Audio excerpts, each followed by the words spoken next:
رسول اللہ کو دیکھا تو اس نے کیا کہا کہ حضرت عبدالمطلب ایک دن اپنے گھر میں نجران کے پادری جو آپ کے دادا کے دوست تھے ان کے ہمراہ تشریف فرما تھے کہ دوران گفتگو نجران کے پادری نے کہا، ہماری آسمانی کتابوں میں بیان ہے کہ حضرت اسماعیل علیہ السلام کی اولاد میں آخری نبی ہوگا، اور اس کی صفات بھی ہماری کتابوں میں بیان ہوئی ہے اور ان کا زمانہ یہی ہے۔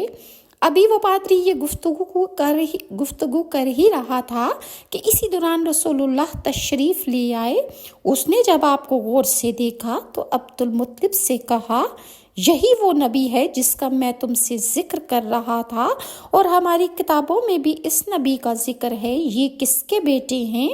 حضرت عبدالمطلب نے فرمایا، یہ میرے بیٹے کا بیٹا ہے، اور یہ ابھی ماں کے پیٹ میں ہی تھا کہ اس کے والد کا انتقال ہو گیا۔